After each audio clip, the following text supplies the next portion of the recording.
Welcome back, you night owls. Tonight we trade the soft glow of our bedside lamps for the flickering shadows of 18th century France. We're going to the Bastille, that behemoth of stone and iron that looms in the collective memory of a nation. It's an easy stroll from the Place des Vosges if you're in a different century, but for us, the journey is far more immersive. You'll feel the chill in the air and the weight of history on your shoulders.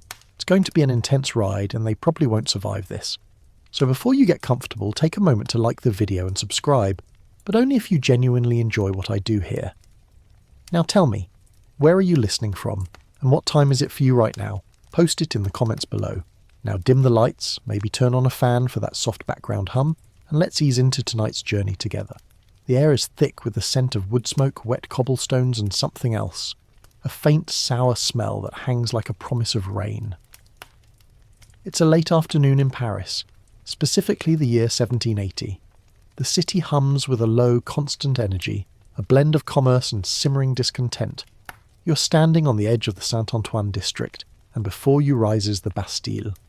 It is not the romanticised symbol of oppression you might have imagined from your history books. It's a brute of a fortress, a monumental octagonal citadel with 8 towers, each one a solid cylindrical mass of stone. They stand 65 feet tall, topped with battlements that seem to scowl down at the world below. A deep, wide moat separates the fortress from the rest of the city, and the only way in is across a drawbridge that looks as though it could crush a carriage with a single sudden drop. The structure is more than just a prison. It's a living part of the city's defensive network, a medieval fortress adapted for a more modern age. Look closely, and you can see the sheer scale of the thing. It's vast, far larger than any single building in the immediate vicinity. Its grey stone walls are pocked with age and weather, and they seem to absorb the weak sunlight, offering nothing in return. A single flag, the white banner of the French monarchy, emblazoned with the fleur-de-lis, flutters lazily from the highest tower, a constant reminder of who holds the keys to this particular part of the kingdom. The sounds of the city, the clang of a blacksmith's hammer, the distant calls of street vendors, the rattle of a cart on the stones, all seem to dissipate as they approach the Bastille's walls, swallowed by the fortress's silent, heavy presence. For a place so infamous, it's also a surprisingly busy intersection.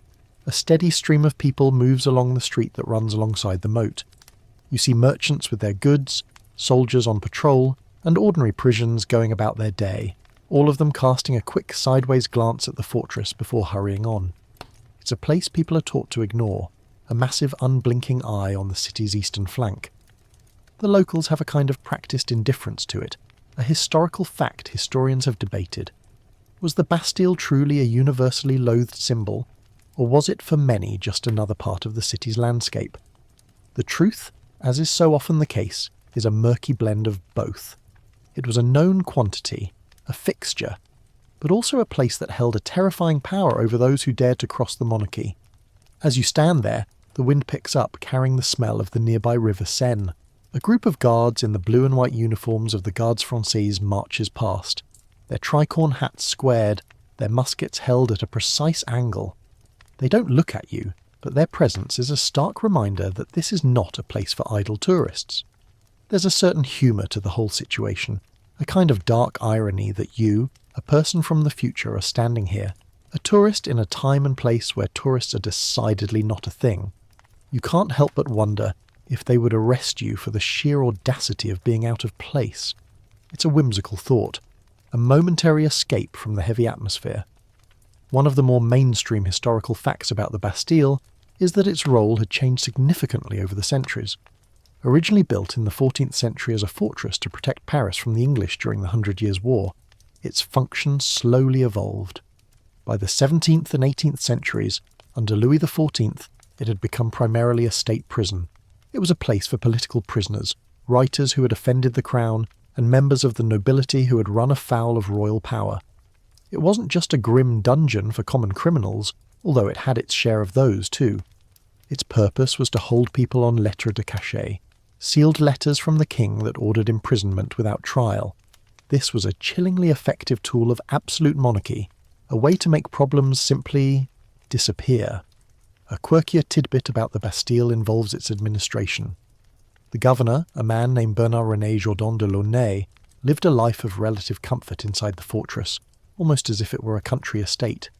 He had his own garden, a small staff, and an apartment with furnishings that would not have been out of place in a more fashionable part of the city. He was the king's man, and his job was to manage the prison and its secrets. But he was also a gentleman of a certain standing, and he was expected to live accordingly. It's this weird mix of brutal purpose and domesticity that makes the place so fascinating. The governor's quarters, tucked away behind the stone walls, were a world apart from the cells below. As you stand there, the late afternoon sun casts long, jagged shadows from the towers. The whole structure feels like a massive sundial, marking the inexorable passage of time for those trapped inside. The guards at the main gate, a pair of bored-looking sentinels, stare out at the world with a kind of weary resignation. Their life is one of routine, of watching the same street, the same people, the same towering walls day in and day out. They are keepers of a key, but also in a way prisoners themselves, bound to their post by duty and the weight of the institution they serve. There's a certain grim poetry to that, don't you think? That a place built to contain would also contain its own keepers. As the light begins to fade, a sense of urgency takes hold. You're not meant to be here, lingering on the periphery. The drawbridge groans, a heavy chain rattling as it begins to lower. A few moments later it thuds down onto the stone foundation, creating a temporary pathway across the moat.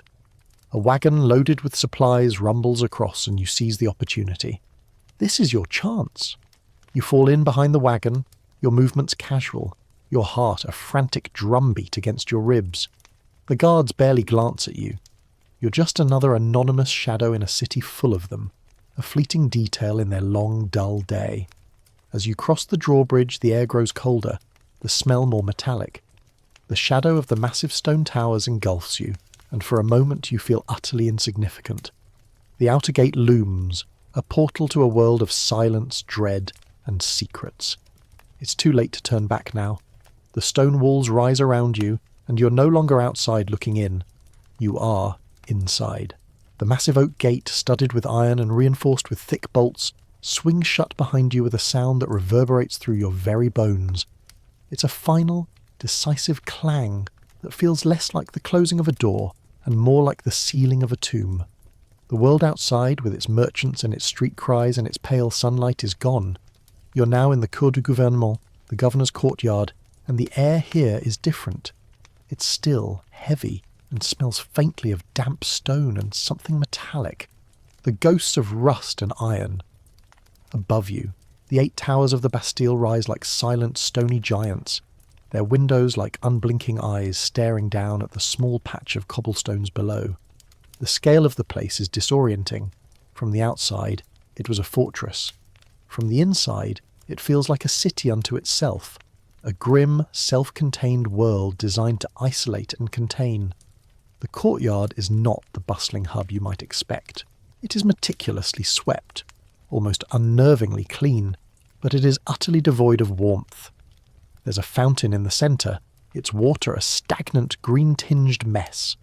The only signs of life are the guards. They are everywhere, moving with a practised, methodical pace. Their boots make a soft, rhythmic scrape on the cobblestones as they patrol, and the polished brass of their buttons catches the weak light. They carry their muskets with a casual, almost bored efficiency. To them, this is just a workplace, a monotonous backdrop to a life of duty. But to you, a newcomer, their presence is a constant low-level threat. You are an anomaly, an uninvited guest in a place where every person and every purpose is meant to be meticulously accounted for. As you stand there, trying to blend into the shadows near the inner wall, you notice a small group of servants crossing the courtyard, carrying buckets and sacks. They move with their heads down, their eyes fixed on the ground. They are not prisoners, but their demeanour is one of practised submissiveness, as if a wrong look or a misplaced word could land them in one of the towers above. This is a place where fear is an undercurrent to every interaction. Historians still debate whether the Bastille was truly the hellhole of popular legend, or a more mundane, bureaucratic institution. The truth, of course, lies somewhere in the middle. It was not a place of constant torture and depravity, but its very existence and its power to swallow people whole made it a terrifying symbol, a psychological weapon wielded by the state. It was the absolute final word in royal justice, a place where people simply cease to be part of the world. A particularly quirky tidbit about the Bastille involves the sheer variety of its inhabitants. While many imagine it as a grim place for common criminals, a significant portion of its prisoners were not criminals at all in the traditional sense. They were often men of letters, playwrights, or political agitators who had run afoul of the king's censors or his ministers. Voltaire, the famous philosopher, was imprisoned here twice. His second stay, in 1726, was for a period of almost a year. It's a strange juxtaposition to think of one of the Enlightenment's greatest minds being held in this medieval fortress, his ideas and his wit contained by stone and iron, all because he had the audacity to challenge a member of the aristocracy. The Bastille was, in a sense, a dumping ground for the crown's intellectual enemies. They were a nuisance, and here they were put on ice. A guard, a man with a scarred face and a permanent scowl, turns his head and looks directly at you. His eyes, the colour of wet slate, are sharp and calculating. You hold your breath, your muscles tensed, ready to bolt. But he only gives a small, almost imperceptible shake of his head, a gesture of dismissal, and turns his attention back to his patrol. You're just a shadow, an extra piece of baggage from the supply wagon, a momentary distraction. You're not worth the effort of a report, not yet. You're invisible, and in this place, invisibility is a precious, fleeting gift. It is a moment of pure, unadulterated relief, and it's a feeling that will become all too familiar as you navigate the inner workings of this place. The governor's residence, a two-storey building of slightly less forbidding stone, is the only structure that doesn't feel like an extension of the prison itself. Its windows are larger, its door a slightly more polished wood. It's an island of relative civilization in a sea of brute force. From here, the governor, Bernard-René Jourdain de Launay, presided over his miniature kingdom. His role was both that of a warden and a host to the more distinguished prisoners. A mainstream historical fact is that Delaunay's tenure was marked by a constant, almost comical, struggle to balance the demands of his aristocratic prisoners with the harsh reality of the prison's function. He often hosted dinners and arranged small amenities for them, all while being responsible for the grim fate of those in the dungeons below. It's a very French, very 18th century paradox, a kind of polite cruelty. He had to be both a jailer and a gentle host, and one can only imagine the mental gymnastics required to pull that off. A gust of wind blows through the courtyard, carrying with it a swirl of dust and a small brittle leaf. It's the only movement that feels organic, a brief interruption to the rigid order of the place. You use the moment to move, sticking close to the shadows of the inner wall, towards a heavy wooden door set into the base of one of the towers. It's a service entrance, a way in for the supply wagons, and it's your only way deeper into the Bastille's labyrinth. You slip through the door just as a bell begins to toll from one of the towers above. Its sound a deep, mournful echo that seems to hang in the air for an eternity. It is a bell that marks the passing of time, a time that feels less like a river and more like a stagnant pool here. Inside, the world changes again. The air is even colder, damper. The smell of stone and decay is overwhelming.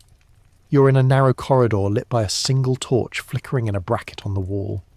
The walls are not the smooth stone of the courtyard, but rough-hewn, their surfaces cold and uneven to the touch. The corridor twists and turns, a confusing maze designed to disorient and confuse. You can hear the distant murmur of voices, the clanking of metal, and the soft rhythmic drips of water. The sounds are magnified in this confined space, each one a tiny, unnerving detail in a soundscape of dread. The silence is broken only by these small, insistent noises, and they feel louder than any shout. The Bastille is not just a place of physical confinement, but of sensory deprivation. You are being stripped of your connection to the world, one sense at a time. The light is dim, the air is stale, and the sounds are all wrong. The passage leads you deeper, and you find yourself at the top of a stone staircase that spirals down into darkness. It's a beautiful piece of architecture in a way, the perfect curve of the stone steps worn smooth by centuries of use. But its beauty is overshadowed by its purpose. This staircase is not for climbing towards the light, it's for descending into the unknown. This is the path to the ground-level cells, the starting point for most of the Bastille's unhappy residents. The thought sends a shiver down your spine. It's one thing to observe this place from a distance, to read about it in books. It's another thing entirely to stand at the precipice of its inner workings, to feel the cold air rising from below, a premonition of what's to come. You take a deep breath, the stale air scratching at your lungs, and begin your descent. The spiral staircase, a helix of cold stone and forgotten time, winds downward into an almost complete darkness. Each step you take is a journey further from the world of the living. The air grows heavier, thicker with the scent of damp earth, mildew and something else. A faint, lingering smell of unwashed bodies and human misery. It's a smell that clings to the walls, seeping into the very mortar. Your boots, which felt solid on the cobblestones of the courtyard, now seem to make an impossibly loud scraping sound against the ancient stone, a jarring intrusion into the profound silence.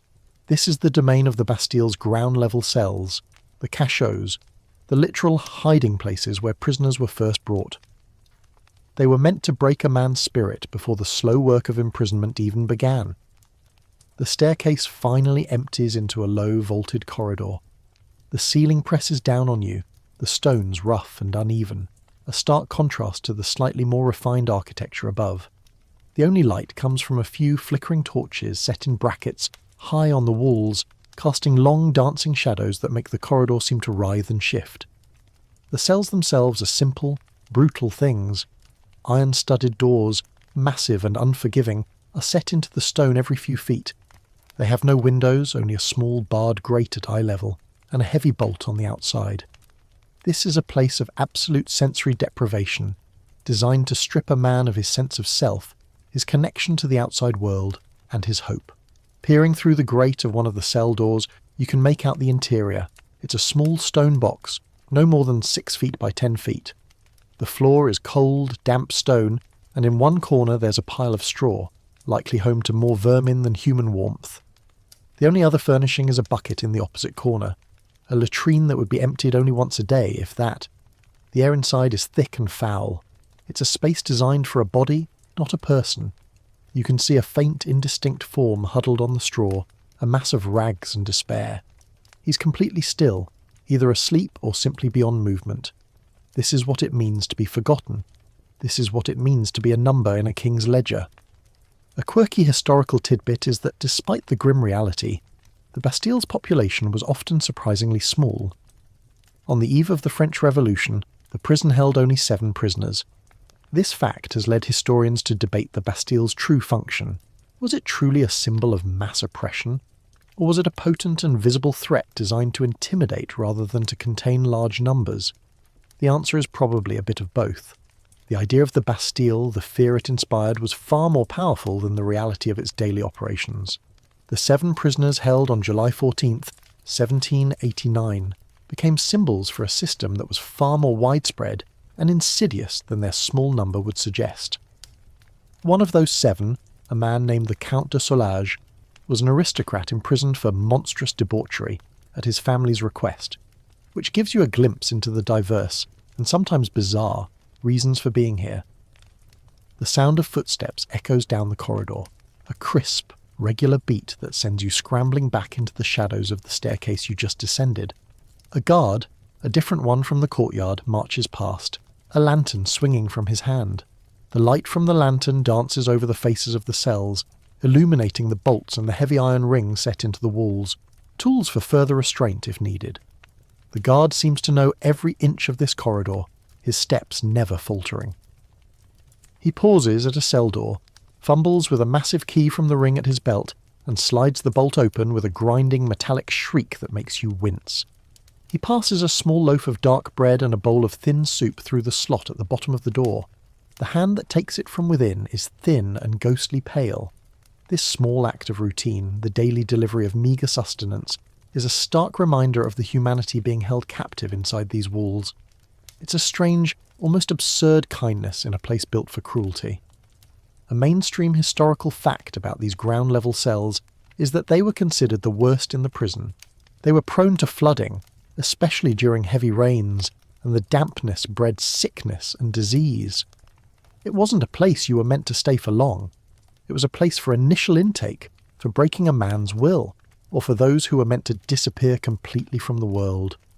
A prisoner who was held here for a long period was a man who had no hope, no family or connections to advocate for him, no one to pull strings. He was a man who had been cast aside, a human waste product of the system. The very air in these cells feels like a slow, inexorable kind of death. As you creep along the corridor, the silence punctuated by the drip, drip, drip of water from the ceiling, you hear a new sound. It's a faint, almost musical sound, a rhythmic scratching. You move towards it, a strange sense of morbid curiosity overriding your fear. It's coming from one of the cells at the very end of the corridor. You press your ear to the cold stone. It's not scratching. It's a faint, desperate attempt at communication. A series of taps, a kind of primitive Morse code being practiced on the stone. It's a human trying to connect, to find another human in this profound isolation. The sheer tenacity of the human spirit to reach out, to not be alone, even in the face of such overwhelming despair, is a humbling and terrifying thing to witness. The scraping sound is followed by a long silence, and you wonder if the person inside has given up. But then it begins again, a series of short, sharp taps against the stone. It's a message, a secret language born of isolation and desperation. The sound is a beautiful, sad protest against the overwhelming silence of the Bastille. It's a whisper, a secret shared in a place where no secrets are meant to exist. This small, fragile attempt at connection is a poignant reminder of the life that still exists, defiant and unbowed, within these walls of stone. It's a tiny spark of light in an ocean of darkness, and it offers a glimmer of hope that not everything can be crushed by the machinery of the state. It's a testament to the fact that even in the most total isolation, the human need for connection perseveres. The corridor turns, leading to another flight of stairs. This one too is a spiral, but it feels different. The air is less heavy, the light slightly brighter. You can hear the distant clatter of what sounds like a meal being prepared, and the low, muffled sound of voices from above. This is the path out of the ground-level cells, a step up into a slightly less hopeless existence. The Bastille, you are beginning to understand, is not a monolithic place of torment. It is a place of degrees, a sliding scale of misery, from the absolute despair of the cachots to the relative comfort of the upper floors. You are about to move up that scale, but the memory of that thin, pale hand and the rhythmic tapping on the stone will stay with you. It is a reminder of what lies just below the surface, a constant low-level dread that you are only ever one wrong move away from returning to. As you begin to climb, the cold air from below seems to cling to your ankles, a final, chilling farewell from the forgotten. The climb upward is a slow, steady ascent through a different kind of silence. The spiral staircase, a dizzying helix of cold stone, seems to go on forever. It's narrower than the one leading to the ground-level cells, a claustrophobic tunnel that forces you to hug the inner wall. The steps are worn smooth in the centre, a testament to the countless feet, guards, prisoners, governors and servants who have traversed this path for centuries. The air grows marginally warmer with each upward turn, and the smell of damp earth and decay begins to give way to something more domestic, a hint of wood smoke and old dust. It's a subtle change, but it's a palpable one, a sign that you're leaving the deepest parts of the fortress and entering the more habitable levels. As you ascend, the light filtering in through narrow, slotted windows becomes more pronounced. These are not windows you can look out of. They are mere slits in the massive stone walls, designed to let in a minimum of light and air while offering no view of the outside world. They create long, slanting shafts of weak sunlight that cut through the gloom, illuminating swirling motes of dust in the still air. It's a very different kind of environment than the absolute darkness of the lower levels. The Bastille, it seems, was a place of stratified suffering, a literal and metaphorical social ladder. Those with money or influence were given a cell on a higher floor, with a window and a semblance of light, while the poor and the forgotten were left to rot in the damp darkness below. A mainstream historical fact about the Bastille's construction is that it was a marvel of medieval engineering. The towers were not mere decorative elements, they were massive self-contained strongholds. Each tower was a multi-storey cylinder with its own staircase and a series of cells stacked one on top of the other. The winding staircases you are now climbing connect these towers, providing access to the different levels and the different kinds of prisoners held within. The architects of this place understood that in a siege the prison would need to function even if parts of it were damaged, and so they built it as a series of redundant, self-sufficient strongpoints. It was, in its time, a state-of-the-art military fortification, and its repurposing as a state prison only added to its forbidding mystique. As you climb, you pass a landing where two guards are huddled. Their voices a low, unintelligible murmur. They are playing a simple game of dice, their muskets leaning against the wall, their attention completely absorbed by the small pieces of bone clattering in a wooden cup. This is one of the more surprising things about the Bastille, the sheer banality of daily life. For all its terrifying reputation, for all the despair it contained, life inside was also a matter of routine, of boredom, of men trying to fill the endless hours with small, inconsequential diversions. It's a moment of bizarre, almost comical, normalcy in an utterly abnormal place. A quick sideways glance from one of the guards makes you freeze, but he just grunts and returns to his game, his concentration unbreakable. You are nothing to him, just another ghost in the machine. This observation brings to mind a quirkier tidbit about the prison's internal life. Historians still argue about the exact nature of the relationship between the guards and their prisoners. Was it a relationship of pure antagonism? Not always. Long-term prisoners and their guards often developed a strange, almost symbiotic relationship. The guards had a job to do, but they were also just men, and a long-term prisoner was a constant presence in their lives. Small favours were traded for a bit of coin or a piece of information from the outside. Guards might look the other way during a clandestine communication, or smuggle in a small comfort in exchange for a bribe. The Bastille, for all its ironclad rules, was a human institution, and human nature, with all its complexities and its little corruptions, was always present. The winding staircase finally opens onto a wide landing. This is the main floor, a bustling, if subdued, hub of activity. The smell here is of polished wood, beeswax, and a hint of cooking from a nearby kitchen. The corridor is wider, the ceiling higher, and the walls are plastered and painted, a stark contrast to the raw stone of the lower levels. There are doors here, but they are not the heavy iron-studded gates of the cells below.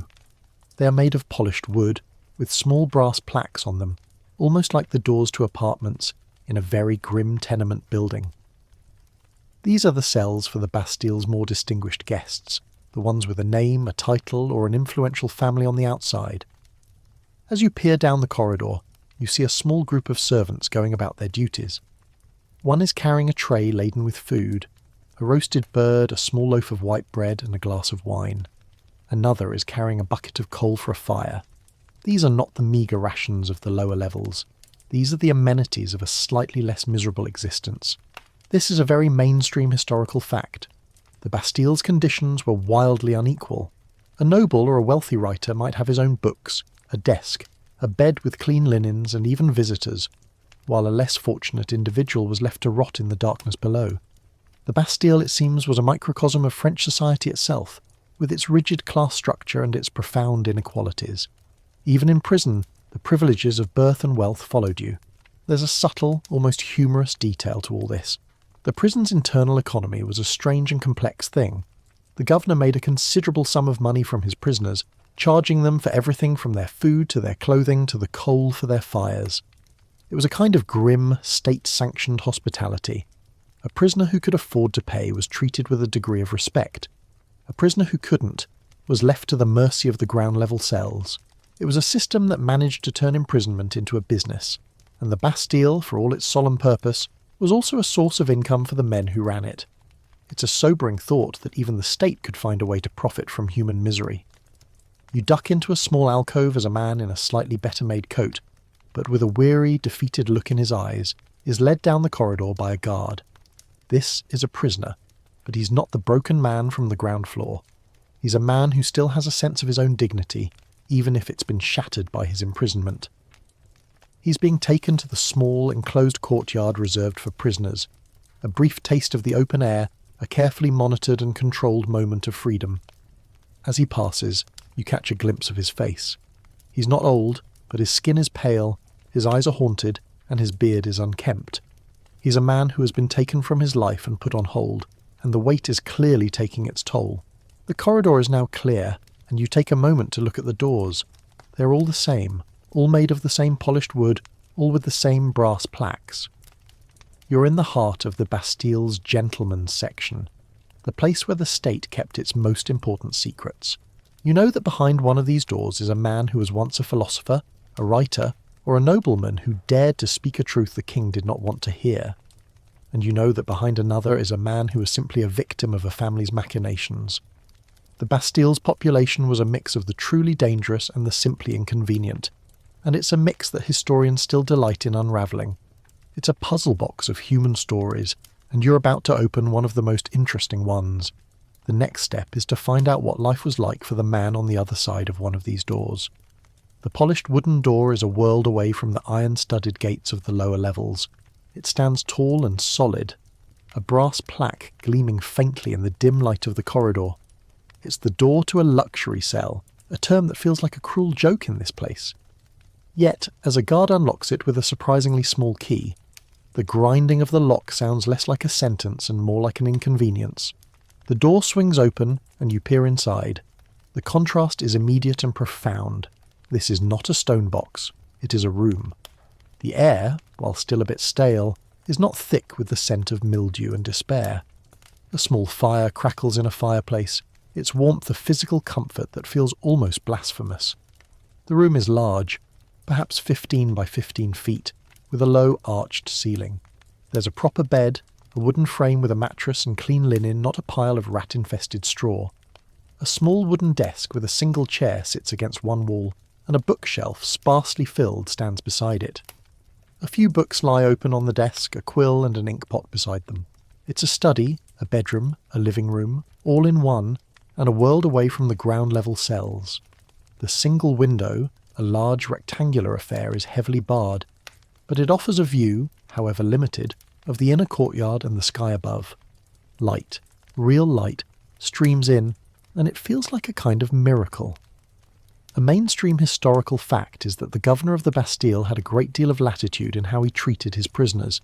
He could provide them with books, writing materials, musical instruments, and even pets, all at the prisoner's expense, of course.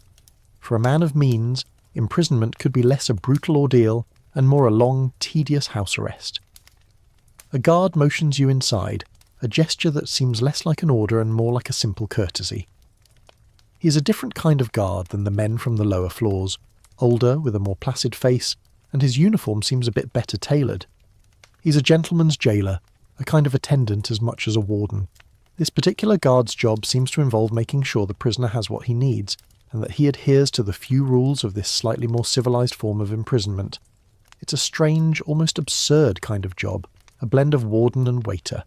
You can't help but wonder if he's the one who gets to listen to the prisoner's endless complaints about the quality of the wine, or the lack of fresh vegetables. It's a darkly humorous thought, a very French paradox. A man sits at the desk, his back to you. He's not the broken man from below. He has a sense of dignity in his posture, a quiet stillness that suggests he's used to a life of contemplation.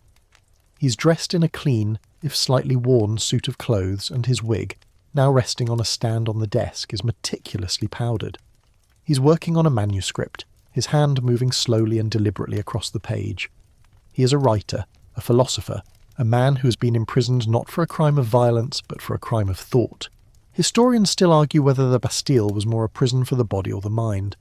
For men like this, the body was relatively comfortable, but the mind was trapped, confined, and subjected to a slow, methodical assault of isolation and boredom. There's a quirky tidbit about these prisoners. They were often allowed to have pets. One prisoner, a man named Henri Masses de Latude, who would later become famous for his repeated escapes from the Bastille, was given a dog by a friendly guard. He named the dog, which was a mongrel he called Ponto, his only friend. For men who were used to a life of intellectual conversation and social interaction, these small living comforts were a kind of lifeline. They were a connection to the world of warmth and feeling, a reminder that something other than stone and guards existed. It's a sad and rather touching detail, a sign of the resilience of the human spirit in the face of absolute isolation. The room is filled with a sense of quiet desperation, a kind of polite hopelessness. The prisoner at the desk never looks up. He is lost in his own world, a world of words and ideas, a world he has created for himself to escape the reality of his confinement. His imprisonment, for him, is not just a physical reality, but an intellectual one. He is fighting the king's silence with his own words, and in a way, he is winning. His mind is still free, even if his body is not. The The Bastille, it seems, has failed to break him. It has only succeeded in making him more determined.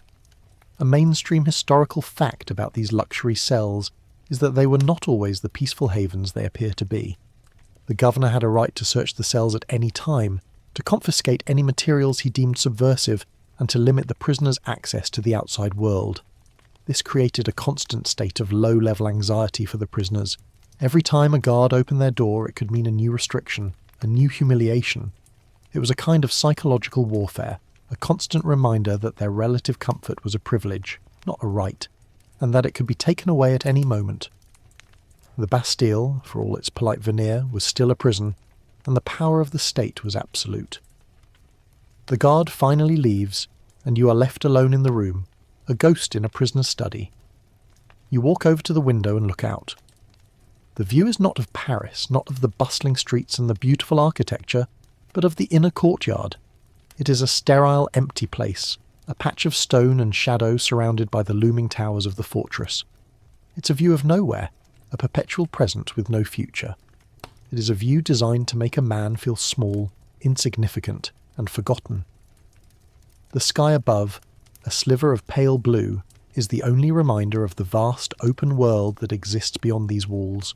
It's a cruel kind of beauty, a tantalizing glimpse of freedom that is forever out of reach. The sound of the fire crackling in the hearth is the only sound in the room, a quiet, insistent presence. The prisoner at the desk, lost in his work, seems to have forgotten you are there. He is in his own world, a world of ideas and words, a world that cannot be confined by stone and iron. You feel a strange kind of admiration for him, for his ability to find a way to live, to create, in this place of death and despair. He is a testament to the resilience of the human spirit, a man who has refused to be broken. You turn your attention to the bookshelf. It contains a strange assortment of volumes, a few works of philosophy, a book of poetry, a Latin grammar, and a thick, leather-bound volume of history. The books are a lifeline, a way to connect to the great minds of the past, to remember that the world of ideas is larger than the walls of this prison. It's a small detail, but it's a powerful one, a sign that the Bastille, for all its power, could not contain the human mind. The king could imprison a man's body, but he could not imprison his thoughts, and in the end it was those thoughts that would bring his kingdom to its knees. The books on the shelf are more dangerous than any weapon, and the quill in the prisoner's hand is a more potent sword than any a king's guard could carry. This is the true power of the Bastille, a power that lay not in its walls, but in the ideas it sought to contain. He sits at his desk, a ghost in his own life, but a ghost who is still writing. His quill scratches across the page with a soft rhythmic whisper, the only sound apart from the low crackle of the fire. This is a prisoner of conscience, a man who has been locked away for the crime of having an opinion the king did not approve of. He's not a revolutionary, not a man of action, but a man of words, and in 18th century France words could be more dangerous than swords. This is a very different kind of imprisonment, one that is less about physical torment, and more about a slow, methodical attempt to crush a man's spirit. The body's in a decent room, but the mind is in a cage. The books on his shelf, the papers on his desk, these are his weapons, his defences against the overwhelming silence of the Bastille. A mainstream historical fact is that many of the Bastille's most famous prisoners were intellectuals.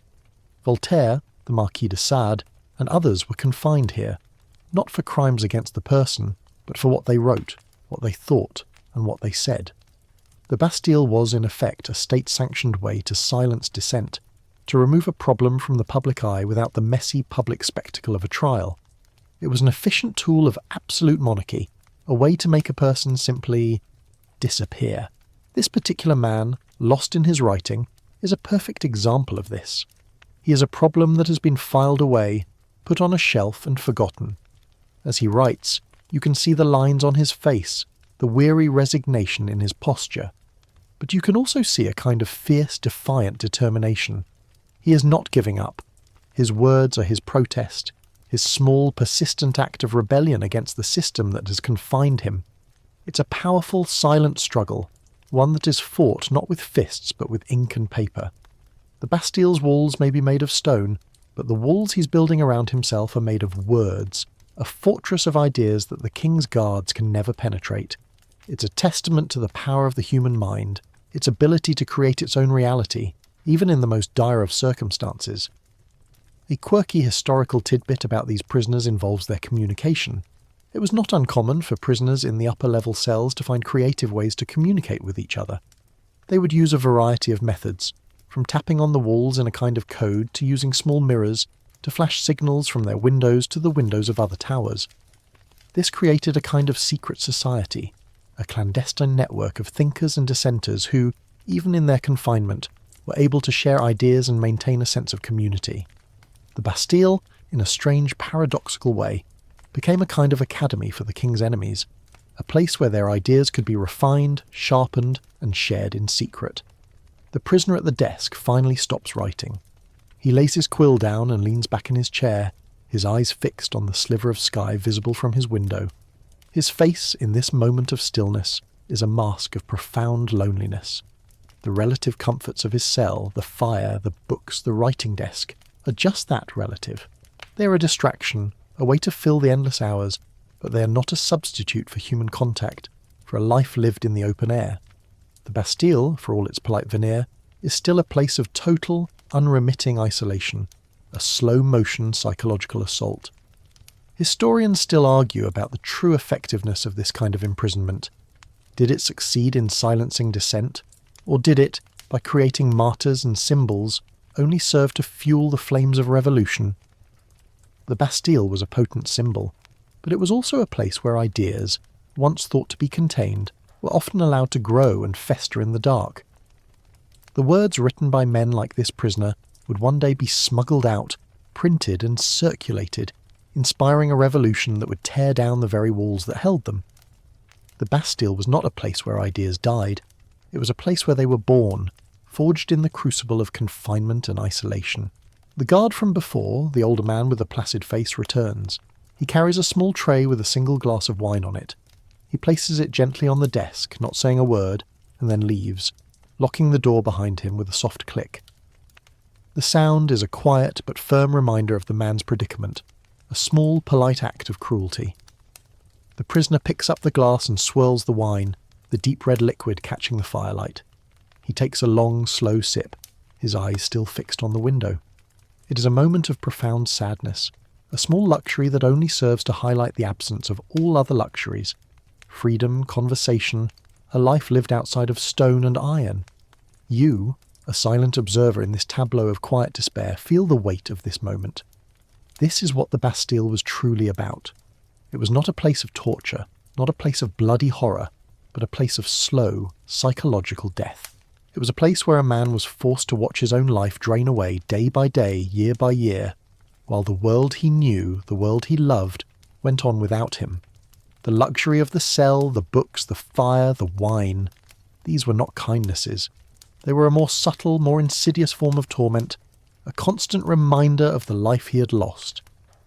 As the sun begins to set, the light from the window fades, and the room is plunged into a warm, firelit gloom. The prisoner, having finished his wine, picks up his quill again. He is not done writing. He is not done fighting. He is a soldier in a war of ideas, and his battlefield is this small stone room. The Bastille may have his body, but it does not have his mind, and in the end that is all that truly matters. He will write, and his words will one day find their way out, and they will be a testament to his defiance, a lasting legacy that the walls of this fortress could not contain. His story, and the stories of others like him, are the real history of the Bastille, a history of ideas and resistance, of the human spirit refusing to be broken. The Bastille's routine is a methodical, unyielding march of time, a clock that ticks with the solemn weight of centuries. For the prisoners of conscience, like the man in the luxury cell, daily life is a carefully structured affair, a series of small, regulated activities designed to fill the long, empty hours. As a silent observer, you watch the subtle rhythm of this existence. It begins with the morning bell, a deep, resonating toll from the highest tower that echoes through the stone corridors. This is the signal for a guard to deliver a meagre breakfast, usually a cup of thin broth and a slice of bread. For those on the upper floors, it is sometimes accompanied by a small piece of cheese or a bit of fruit, a minuscule privilege that marks the social distinction even in confinement. The hours that follow are for work. The man in the cell devotes himself to his writing. a painstaking process of drafting and redrafting, his mind a quiet whirlwind of ideas. But not all prisoners have this luxury. A mainstream historical fact is that many long-term prisoners were given tasks to keep them occupied. They were given small crafts to do, like weaving baskets or making simple wooden toys. For some, it was a way to earn a tiny bit of coin, a way to purchase a book or a better meal from the governor's stores. For others, it was simply a form of forced therapy, a way to prevent the mind from collapsing into madness from the sheer lack of stimulation. The Bastille, it seems, was a master of psychological control, a place that understood that an idle mind could be a dangerous thing. At noon, another bell tolls, and a slightly more substantial meal is delivered. For our intellectual friend, it might be a small roasted chicken and a glass of wine, but for a less fortunate soul, it's a stew of questionable origin. This is a very real historical detail. The quality and quantity of food were directly tied to a prisoner's social standing and the size of their family's purse.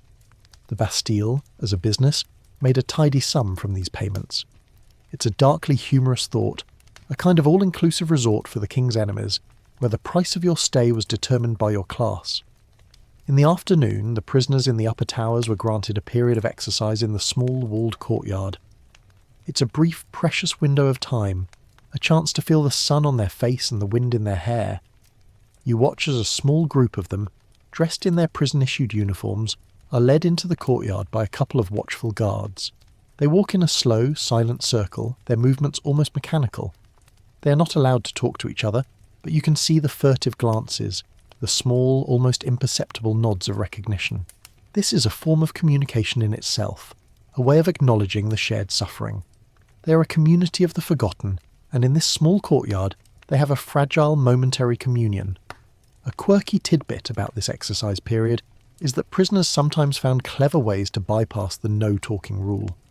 They would leave small, carefully folded notes called papiers de culotte, or trouser papers, because of where they were often hidden, on the ground, knowing that another prisoner would find and read them. This allowed for a kind of primitive postal service within the Bastille, a way for the inmates to share news, gossip, and ideas. This is a testament to the resilience of the human spirit, its refusal to be completely silenced, even in the most controlled environment. Historians still argue about the true extent of these clandestine communications. Were they a constant, organised effort, or were they more a series of desperate individual acts? The truth is likely somewhere in the middle, a web of secrets and whispers woven in the shadows of the Bastille's formidable walls. The sun begins to set and the bells toll again. This is the signal for the prisoners to be returned to their cells. The exercise period is over, the brief taste of freedom is gone, and the long night is about to begin. The guards lead the prisoners back to their rooms, the clanking of the keys a final, definitive punctuation mark on the day. For our philosopher, the night is a time for quiet reflection, for reading by the light of a single candle, and for preparing for the next day's work. It is a lonely, isolated existence, but it is also a life of a certain kind of purpose. He's a man who's been stripped of everything but his mind, and he is using that mind to create something that will outlive his imprisonment. But for the prisoners in the ground-level cells, the night is a very different experience.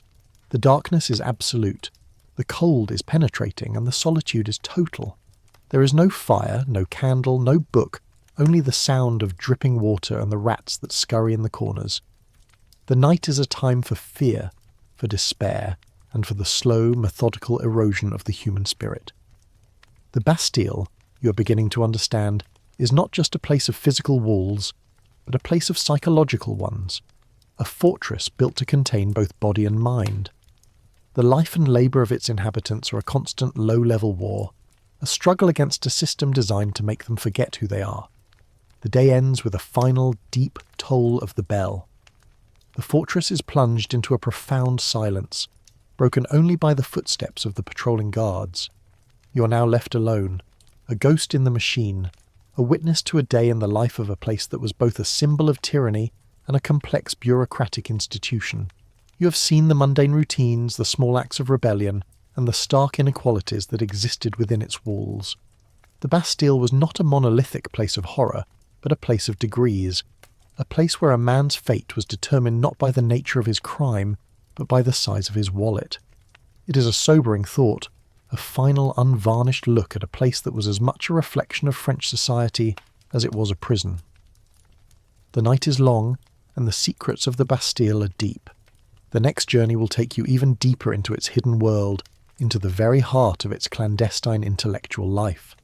The stillness of the upper floors, particularly at night, is a deceptive thing. It seems silent, but if you listen closely, you can hear 100 small secret sounds. The creak of a floorboard in an adjacent cell, the soft rustle of paper, the quiet hum of a mind at work. This is the Bastille's intellectual heart, a place where confinement, far from crushing thought, often forced it to become more concentrated, more potent. Our philosophical prisoner is not alone in his pursuit of knowledge.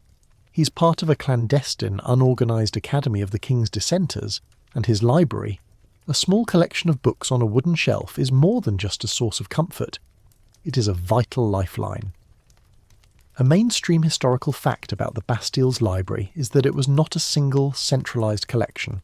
Rather, it was a system of privately owned books that the prisoners were allowed to bring in, often at their own expense. The books were, of course, subject to the governor's censorship, a fact that gave rise to a quirky tidbit. Prisoners would sometimes smuggle in forbidden texts by having them bound to look like innocuous works of theology or law.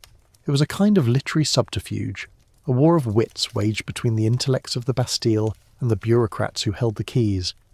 The governor, a man of limited intellectual curiosity, often missed these subtle deceptions, and in a way the prisoners were able to keep their minds free, even if their bodies were not. The prisoner's bookshelf is a small world in itself. There's a volume of Jean-Jacques Rousseau, whose ideas on social contract and individual freedom were considered radical and dangerous by the monarchy. Beside it is a thick, leather-bound work of history, a volume that has a small, almost imperceptible stain on its spine, a sign of its secret life. These books are not just for reading, they are for sharing. A historian might argue that the Bastille, by gathering these intellectuals in one place, inadvertently created a hothouse for the very ideas it was trying to suppress. Ideas, it seems, have a way of spreading, even through stone walls. The secret communication networks we touched on earlier were the arteries of this intellectual community. The papiers de culotte were not just for gossip, they were for sharing drafts of manuscripts, for debating philosophical points, and for offering support and encouragement. The rhythmic tapping on the stone walls was a form of scholarly debate, a primitive, yet effective way of communicating ideas. You can imagine a prisoner, a man who has been isolated for years, receiving a note with a new philosophical argument, and his heart leaping with a kind of joy that only a fellow intellectual would understand. It was a sign that he was not alone, that his mind was still a part of a larger world of thought. The darkness of the night is a perfect cover for these small acts of rebellion. The guards, bored and tired, are less vigilant. The silence of the fortress is a perfect canvas for the whispers of dissent. You can imagine the prisoners, huddled in their cells, their candles burning low, their minds racing with ideas that would one day change the world. The Bastille, for all its might and power, was a failure in this regard. It could imprison the body, but it could not contain the human mind, and it could not stop the inevitable spread of ideas. There's a beautiful irony to this whole situation, a kind of dark humour. The king's prison, built to contain his enemies, became a kind of university for them. They were all in the same boat, all subjected to the same injustices, and this shared experience forged a bond between them that was stronger than any decree or any chain. The Bastille, by bringing them together, inadvertently created a revolutionary class, a group of men who, in their isolation, had nothing to do but think and write and dream of a better world. Our prisoner, having finished his writing for the night, sets his quill down. He looks at the books on his shelf, a small private smile playing on his lips. They are his friends, his confidants, his co-conspirators. They are a constant reminder that the world is larger than this stone room, that the ideas of freedom and justice are more powerful than any prison wall. He's a soldier in a war of ideas, and his battlefield is this small stone room. His weapons are his books and his quill, and his allies are the other prisoners who, in their own cells, are fighting the same battle. The Bastille, you are beginning to understand, was not just a place of punishment, but a place of paradox. It was a place where despair and hope coexisted, where brutality and kindness were separated by a thin, almost invisible line, and where the very tools of oppression were turned into the weapons of liberation. The history of the Bastille is not just the history of a building, but the history of the human spirit, its resilience, and its unyielding desire for freedom. The next part of our journey will take us away from the intellectual heart of the prison and into the seat of its power, to the place where the man in charge tried to make a home in this fortress of despair. The small, flickering candle on the prisoner's desk casts long, dancing shadows on the wall, and in the silence of the night you can almost hear the ghosts of all the other prisoners, their thoughts and their words, echoing through the corridors of the Bastille. They are a silent chorus of defiance, a testament to the fact that you can lock up a body, but you can never, ever lock up an idea. It is a powerful, sobering thought, a final reminder of the true nature of the Bastille. It was a symbol, yes, but it was also a place where the seeds of revolution were planted, watered, and allowed to grow in the dark. The ideas forged in these cells would one day spill out and reshape a nation. A long winding corridor leads away from the intellectual heart of the prison, away from the quiet defiance of the prisoners of conscience, and towards a different kind of world entirely. The air here is cleaner, the floorboards are polished, and the walls are plastered and painted, a stark contrast to the rough stone and cold misery of the towers. This is the governor's quarters, a small island of relative comfort and normalcy in a sea of despair. It is a place where the Bastille's authority resides, and it is a fascinating study in the contradictions of a system built on absolute power. The quarters occupy a substantial part of the inner courtyard, a two-storey building that from the outside looks more like a small country manor than a part of a state prison. Inside it is a world of relative luxury. You're in a sitting room, a space with a fireplace, comfortable armchairs upholstered in velvet, and a large desk piled high with paperwork. A small, rather ornate chandelier hangs from the ceiling, its candles casting a warm, buttery light on the room. This is a very mainstream historical fact. The governor of the Bastille, Bernard-René Jourdan de Launay, lived a life of considerable comfort and privilege. His quarters were not just a place to sleep, they were a place to govern, to host, and to exist in a world that was a universe away from the cells he presided over. De Launay himself is not present, but you can feel his presence in the room. His desk is a testament to the strange, almost absurd bureaucracy of the Bastille. There are ledgers detailing the expenses for each prisoner, how much was spent on their food, their clothing, their books. There are letters from the king's ministers sealed with wax and stamped with the royal crest, containing the lettre de cachet that sent men to this place without trial. And there are letters from the families of prisoners, pleading for mercy, or for a better room, or for a change in diet. The Bastille was not just a place of punishment, it was a complex, paper-filled machine, and de Launay was the man who kept it running. A quirkier historical tidbit about de Launay is that he was a man caught between two worlds. He was a governor of a notorious state prison, a man responsible for the imprisonment of the king's enemies. But he was also a gentleman of a certain social standing, and he was expected to act like one. He often hosted dinners for the more distinguished prisoners, a bizarre kind of social ritual in which a man would break bread with his own jailer. Historians still debate whether this was a sign of genuine empathy, or a clever way to extract information and maintain control. The truth, of course, is a messy mix of both.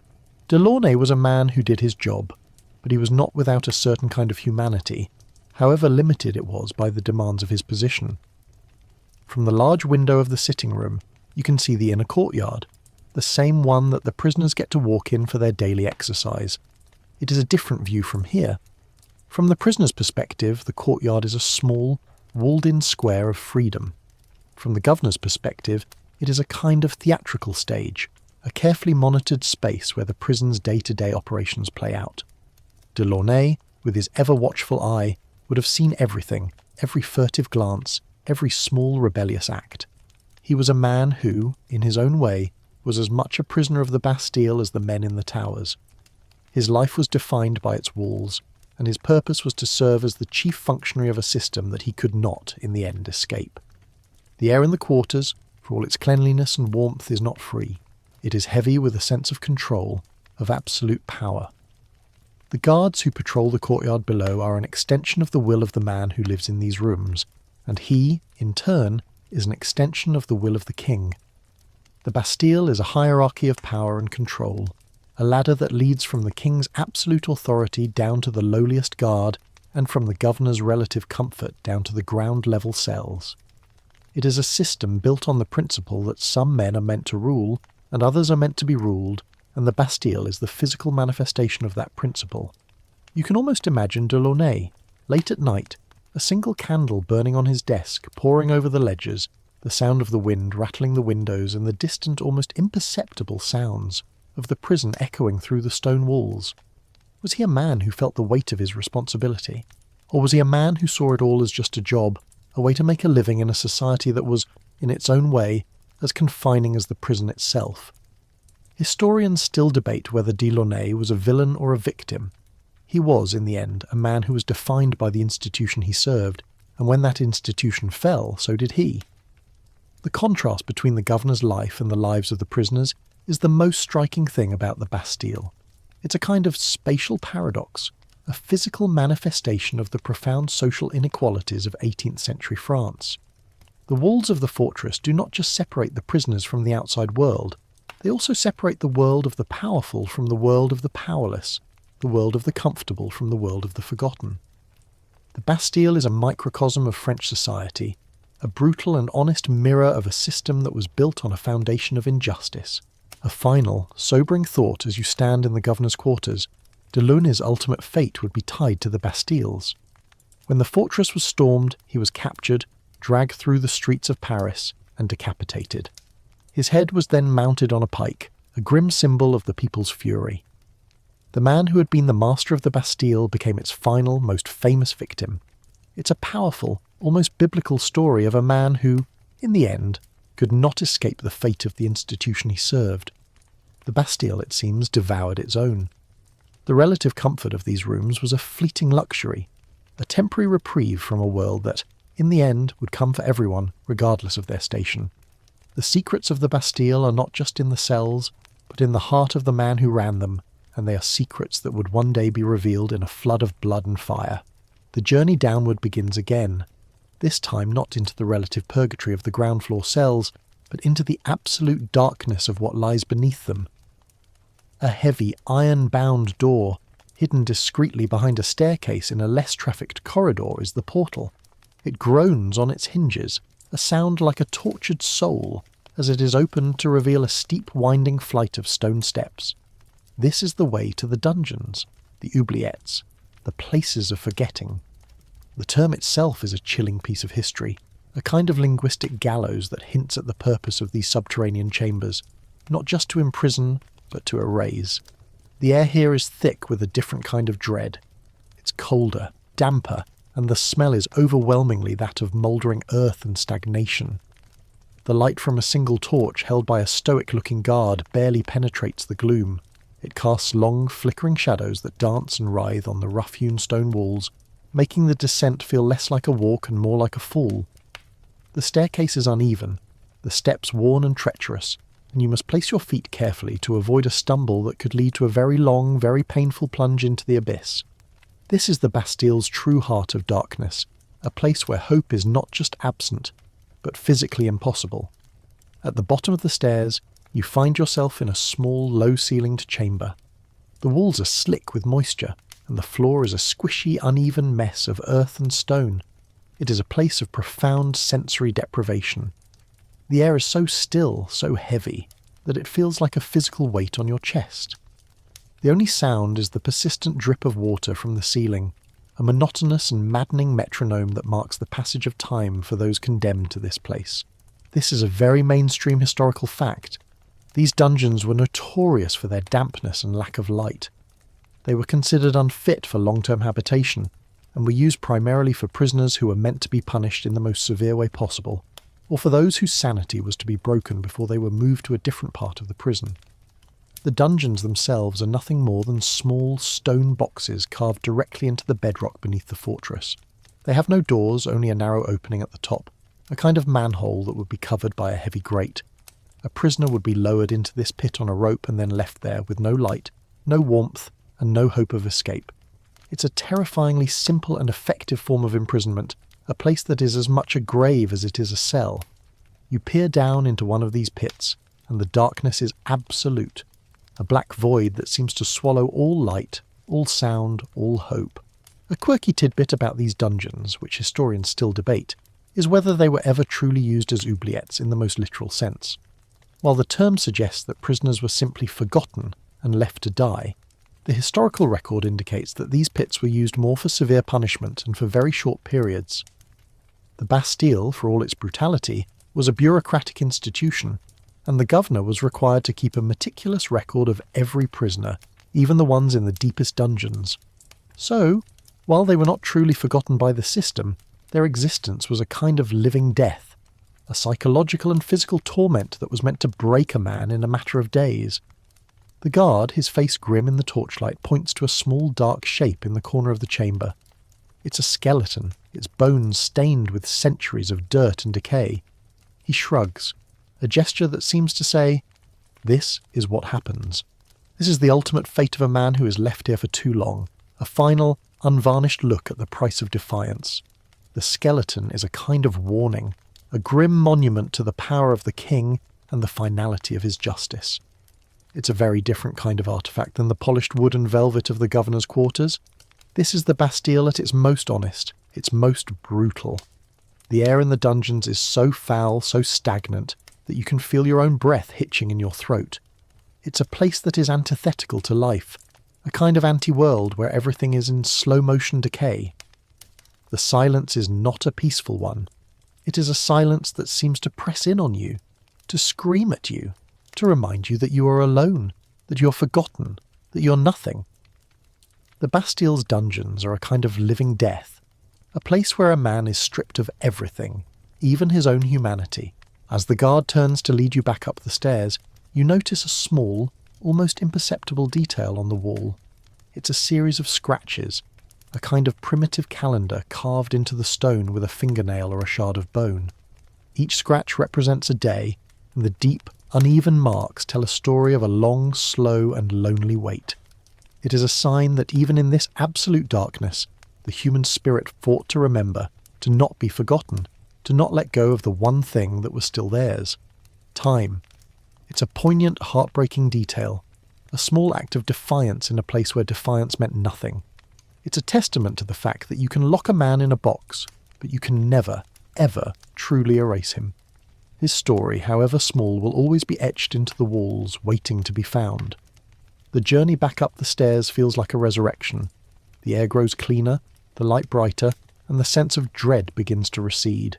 But the memory of the dungeons, the cold, the darkness, and the faint, heartbreaking scratches on the wall will stay with you. It is a memory that will colour every other part of the Bastille, a constant reminder that for all its polite veneer, its intellectual salons, and its well-fed prisoners, it was, at its heart, a place of profound cruelty and despair. The Bastille was a place with 1,000 different faces, but the face you have just seen, the face of the dungeons, is its most honest one, and it is a face that you will never be able to forget.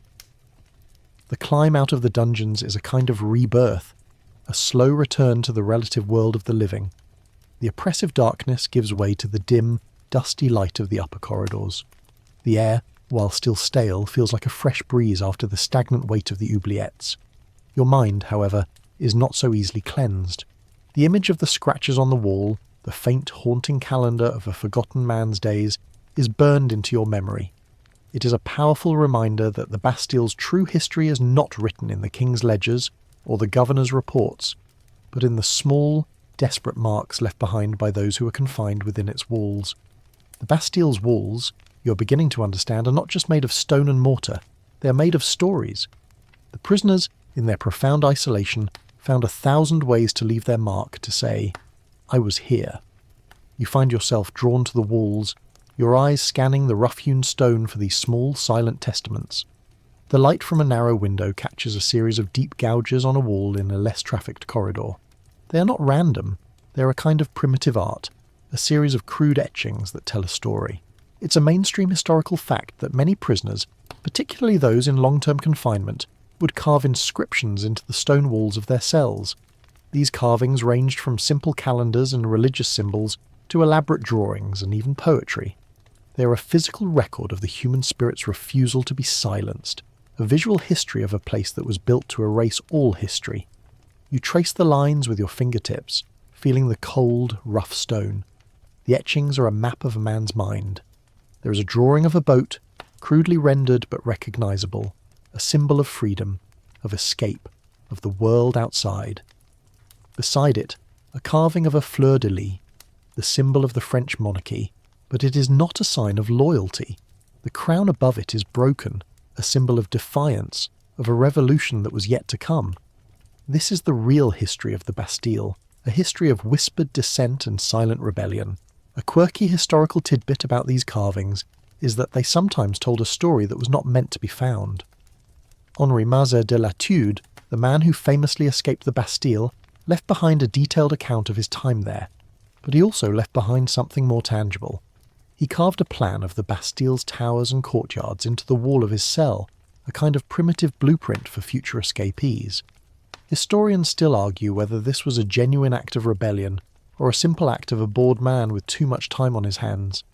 It's a wonderful paradox. The man who escaped the prison also became one of its greatest documentarians, leaving behind a legacy that was both a testament to his own tenacity and a kind of warning to those who came after him. The walls are a palimpsest of suffering, a canvas on which generations of prisoners have left their mark. You see a series of deeply carved crosses, a sign of faith in a place where faith was often all a man had. You see names, dates, and sometimes a single word, liberté, freedom, scratched into the stone with a passion that seems to leap off the wall. The prisoners of the Bastille were not just numbers in a ledger. They were people with names, with families, with hopes and dreams, and they used the very walls that confined them to make sure that their stories would not be forgotten. The scholarly debate on these inscriptions is a fascinating one. Were they an organised effort, a kind of primitive communication network? Or were they simply a series of individual desperate acts? The truth, of course, is a little of both. For some, the carvings were a way to mark the passage of time, a way to hold on to their sanity. For others, they were a form of protest, a way to leave a message for those who would one day follow them. And for a few, they were a way to communicate with other prisoners, to share information, and to build a sense of community in a place that was designed to foster isolation. The walls of the Bastille are a testament to the power of human connection, its ability to find a way, even in the most dire of circumstances. You feel a strange kind of kinship with these long-dead men. You, a traveller from the future, are standing in a place that they made their own. They turned their prison into a canvas, their suffering into art, and their confinement into a kind of library of the human spirit.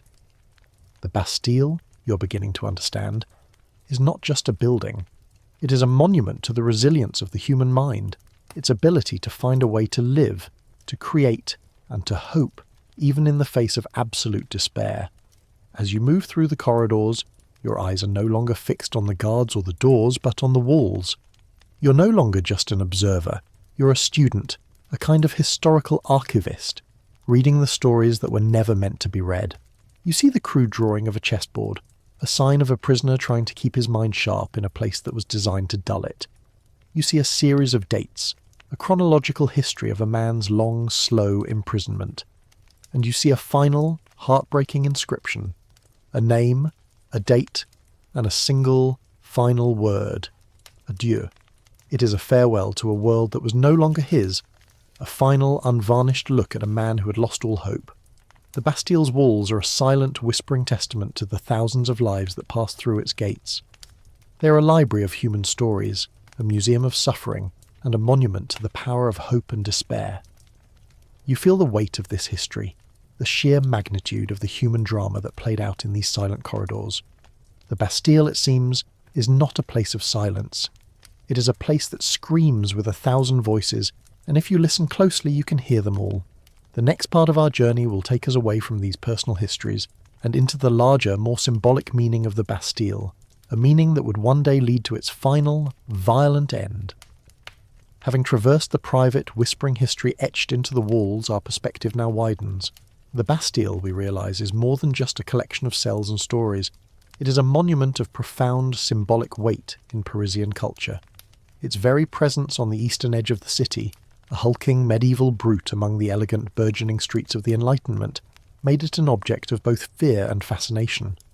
For many, it was the physical embodiment of royal tyranny, a constant, unblinking reminder that the king's power was absolute, and that his justice, administered through the chilling efficiency of the lettre de cachet, could pluck a man from his home and make him disappear forever.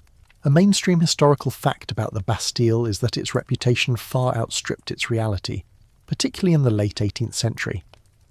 While popular pamphlets and rebellious thinkers painted it as a teeming dungeon of horrors, the truth was often more mundane. By the 1780s, the prison was rarely full.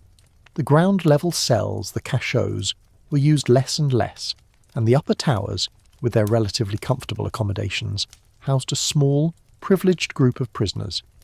Yet this factual reality did little to diminish its symbolic power. The Bastille was not a symbol of what was happening, but of what could happen, a dark potential that hung over every citizen's head, regardless of their social standing. It was the absolute and final word in a system that lacked transparency and due process. This discrepancy between fact and fiction is a point of ongoing scholarly debate. Historians still argue whether the Bastille's symbolism was a spontaneous product of popular discontent or a deliberate creation of revolutionary propaganda. The answer, as always, is complex. The stories of its brutality, often exaggerated and embellished, resonated deeply with a populace increasingly frustrated with the monarchy's extravagance and indifference to their suffering.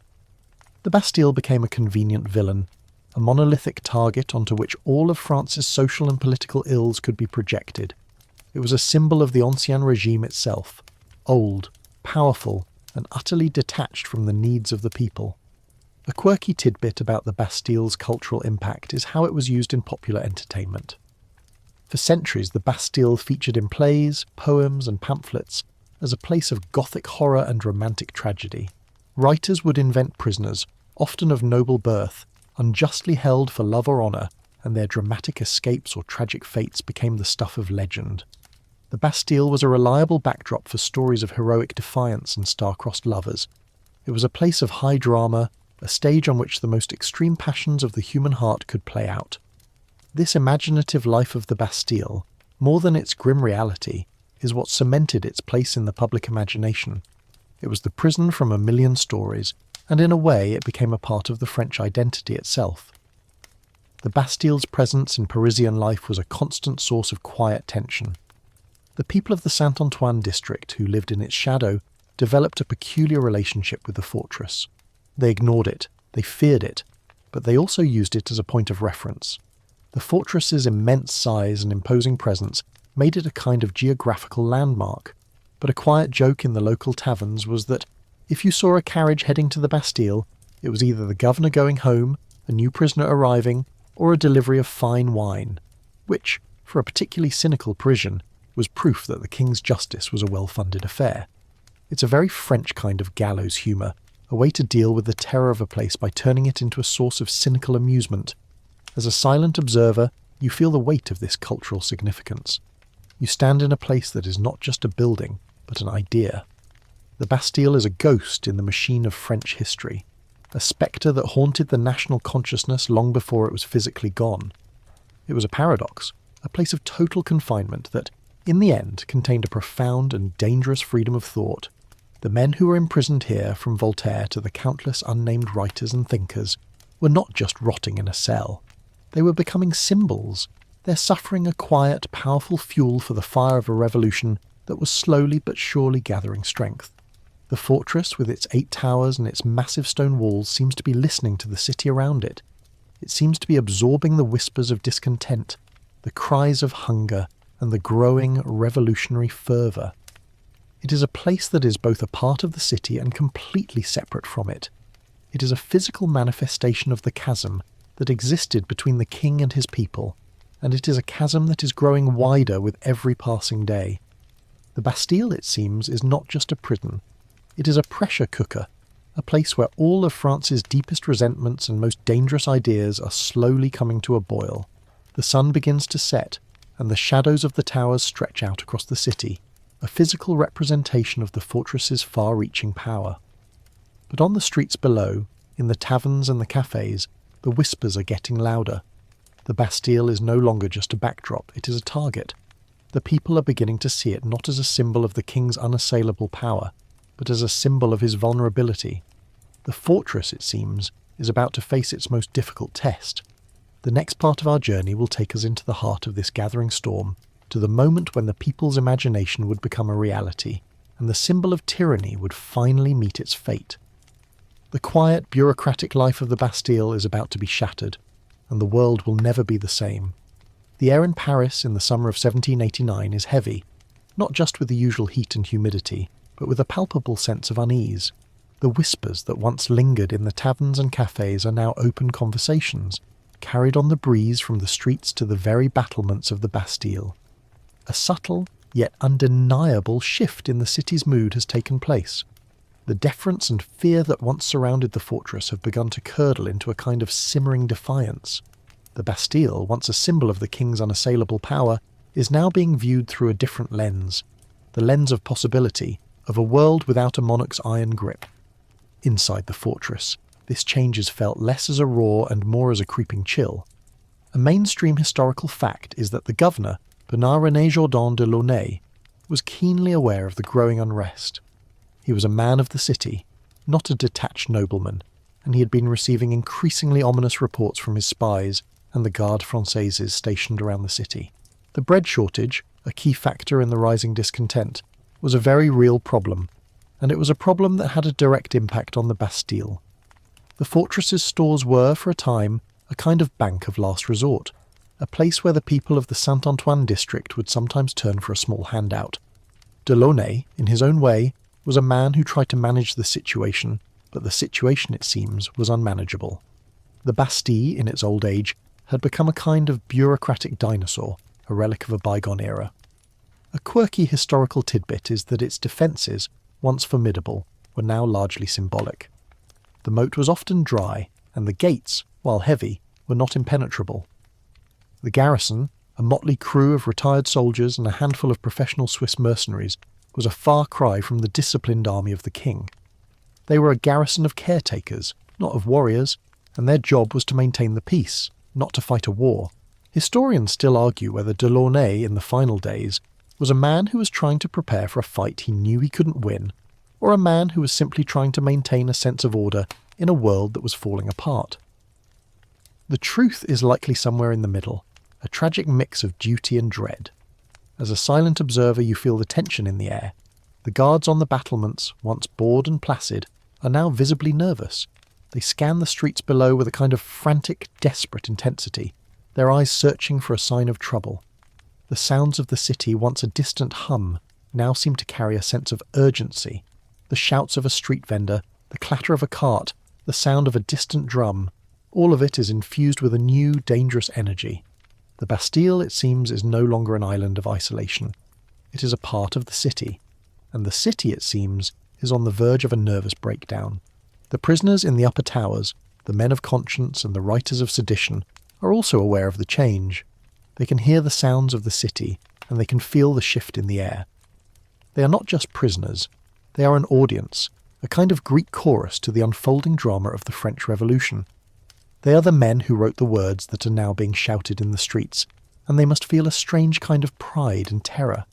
Their ideas, which were once confined to the pages of a book, are now on the march, and they are about to come home. One of the most powerful premonitions of the coming storm is a small, almost insignificant detail. A group of men from the Saint-Antoine district, not a mob but a delegation, arrives at the gates of the Bastille. They are not there to demand a revolution. They are there to ask for a handout of gunpowder and muskets from the fortress's armoury. They claim to be a newly formed militia, a group of citizens who have taken it upon themselves to protect their homes from the growing chaos. Delaunay, in a gesture that seems both foolish and profoundly human, refuses their request but invites them in for a drink and a meal.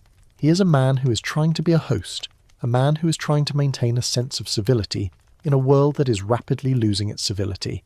It is a gesture that is both a sign of his naivete and a sign of his humanity, and it is a gesture that will, in the end, be his undoing.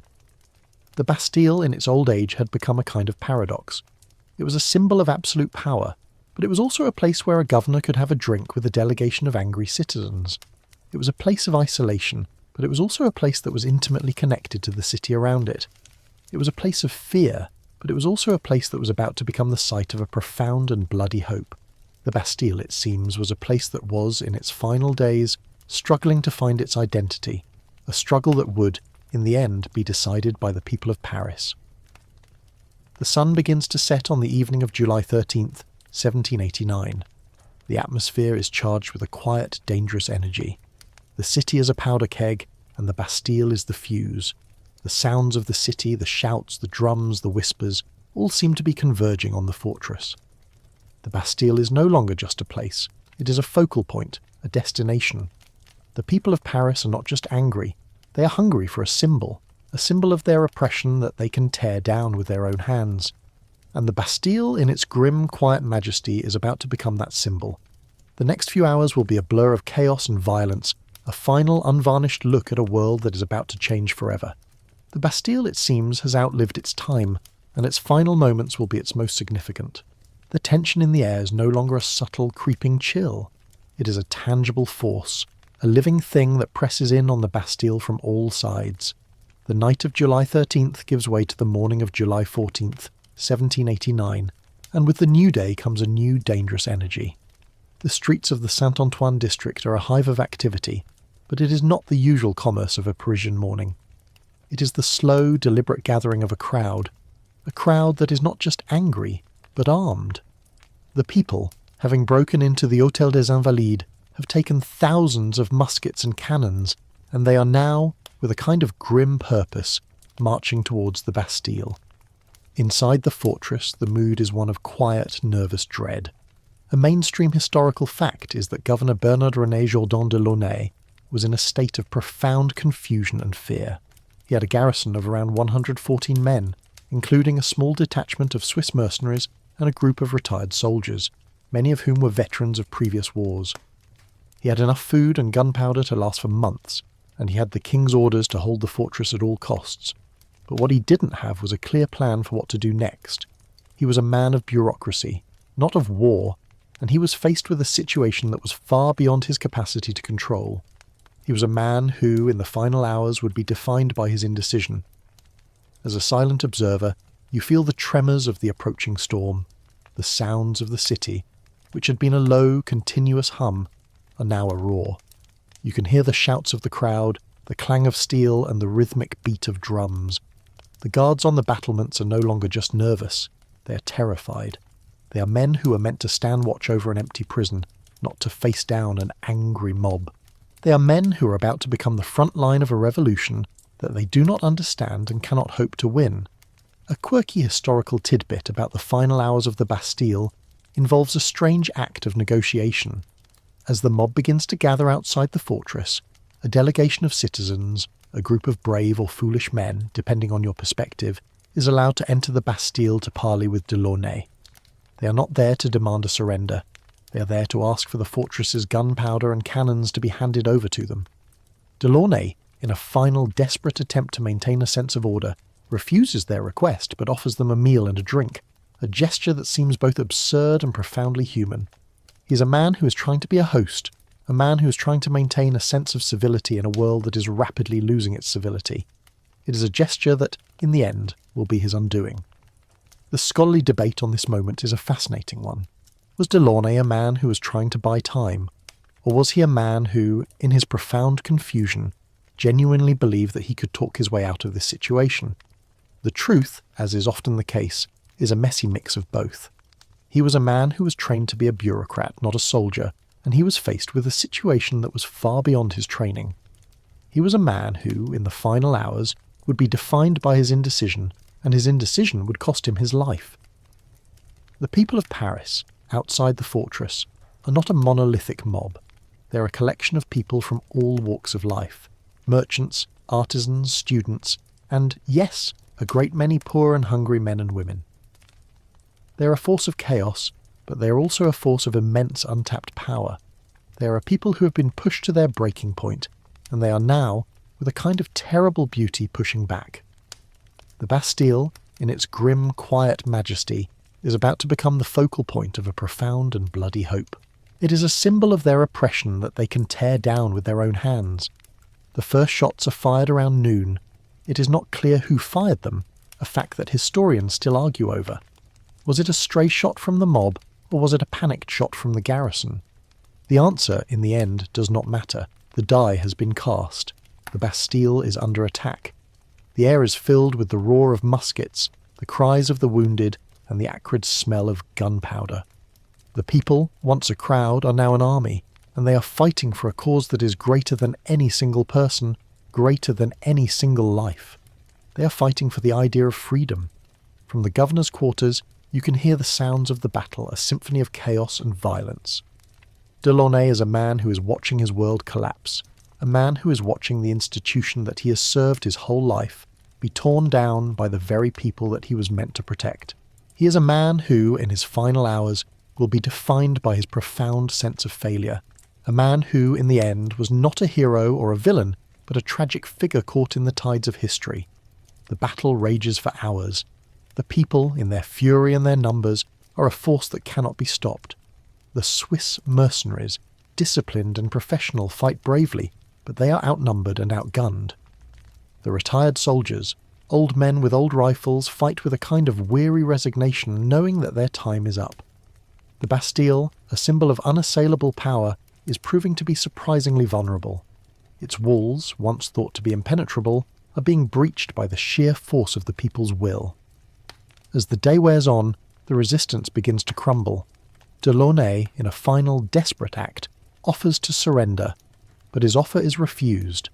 The people are not here for a negotiation. They are here for a revolution. The drawbridge is lowered, and the people, a flood of humanity, rush into the inner courtyard. The Bastille, for all its might and power, has fallen. The quiet, bureaucratic life of the fortress is over. The silence is replaced by a roar of triumph, a roar that will, in the end, be heard around the world. The Bastille, a symbol of tyranny, is no more. The Bastille, once a symbol of the king's unassailable power, is no more. The fortress, which stood for 4 centuries as a physical manifestation of royal authority, has been breached, conquered, and, in a profound and symbolic act, dismantled. The roar of the people, a sound that began as a whisper and became a hurricane, now echoes through the shattered halls and broken gates. The silence of the Bastille, once its most terrifying weapon, has been replaced by the sound of triumph, the shouts of the people, and the slow, methodical work of its destruction. A mainstream historical fact is that the fall of the Bastille was not a bloody massacre, at least not in its entirety. The garrison, having been promised that their lives would be spared, surrendered. But the people, in their fury and their bloodlust, did not keep their promise. The governor, Bernard-René Jourdan de Launay, was captured, dragged through the streets of Paris, and in a final brutal act of revolutionary justice beheaded. His head, mounted on a pike, was paraded through the streets, a grim and powerful symbol of the people's power and the end of the king's. The fall of the Bastille was a victory, but it was a victory soaked in blood, a victory that was a harbinger of the violence that was to come. As a silent observer, you witnessed the aftermath of the battle. The inner courtyard, once a meticulously swept square of stone, is now a chaotic mess of broken masonry, overturned cannons, and the bodies of the dead. The doors of the cells, the heavy iron-studded gates that once held the king's enemies, are now ajar, their secrets spilled out into the open air. The prisoners, all 7 of them, are freed. They are not the famous heroes of legend, but a motley crew of men who have been forgotten by history. A few forgers, a few criminals, and a few political prisoners who were the last remnants of an era that was about to die. Their freedom, in the end, is not the result of a heroic escape, but of a revolution that they had no part in starting. A quirky historical tidbit about the aftermath of the Bastille's fall is the fate of its physical structure. The fortress, which was a symbol of tyranny, was immediately set upon by the people. They did not just want to conquer it, they wanted to erase it. They began the slow, methodical work of dismantling the fortress, stone by stone. A man named Pierre-François Palloy, a contractor from the Saint-Antoine district, saw an opportunity. He organised a small army of workers, and he began the systematic demolition of the Bastille, selling the stones as souvenirs and the iron from the chains and locks as a kind of revolutionary memorabilia. The Bastille, in its final moments, was not just a symbol of tyranny, it was a commodity, a piece of history that could be bought and sold. The scholarly debate on this act of demolition is a fascinating one. Was it a spontaneous act of popular fury, or was it a calculated act of revolutionary symbolism? The truth, of course, is a bit of both. The people in their anger wanted to see the fortress torn down, but the revolutionaries in their political savvy understood the symbolic power of the act. The demolition of the Bastille was a physical manifestation of a larger, more profound demolition. The demolition of the old regime, the end of a world where a king's word was law and where a man could be imprisoned without a trial. The Bastille's destruction was a kind of revolutionary catharsis, a moment when the people, with their own hands, could tear down the physical manifestation of their oppression.